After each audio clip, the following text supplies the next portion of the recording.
Welcome to Tips from the Top with me, Jo Parry. Today, I've come to Shap Dowd Church of England Primary School in Cumbria. This is one of the top performing primary schools in the county. In this video, Lois Whitaker, head teacher, shares her top tips for dealing with those difficult staff members. As a manager, you are always going to have to deal with problem staff. I do think it's extremely tempting to avoid discussion, avoiding that conversation, but I think you have to be honest, you have to be direct, and you have to start as you mean to go on. I agree. You've got a responsibility as a manager, haven't you? And if you don't face up to the issue, it's actually going to get worse. Yes, it will just get worse. It really will. I think the thing that everyone has to remember as a manager, a head teacher, is the children are our number one priority. They come first. They're the centre of everything. And if something's affecting the children, it's up to us to address that issue or that problem. We all make mistakes, don't we? We do.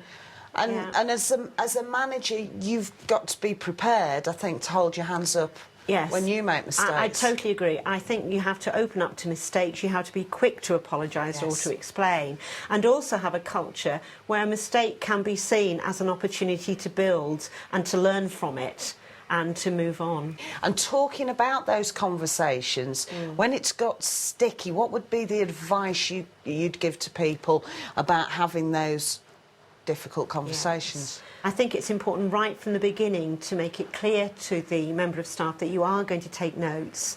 You do need to have some evidence of any conversation that's taken place, and you then need to have some formal system in the school. Obviously you have a school policy that has something to do with this, I would hope, where those notes can be taken and kept and used, and then we can move on to setting targets with that member of staff and how to change the situation or improve practice. You are so right. People need to protect themselves by having the right documentation in place. You must be careful that right from that first conversation you're following correct procedures. If you deal with it promptly, as you said, you can bring the situation to a really positive end. Yes. And I think the lovely thing from that was let our mistakes be our opportunities. And maybe we should teach our children that as well. I think so. Definitely. I think so. Lois, thank you very much for that. Thank you.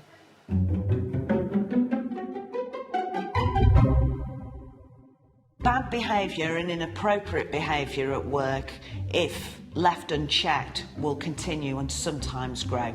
So I'm sorry, you're going to have to bite the bullet and you're going to have to deal with this. But maybe these 3 tips will help. First of all, deal with facts. Gossip and rumour are really, really dangerous and can leave you looking very foolish if you haven't got your facts straight. So do the legwork. Make sure that you have your statements from a variety of people that you can work from.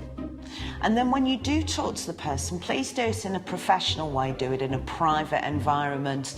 And you might look to bring another member of staff in if you think it's going to be a difficult meeting, but do it in a way that's non-confrontational. And I suppose that leads me to my second point. When you are talking with the person, make sure you highlight the positive.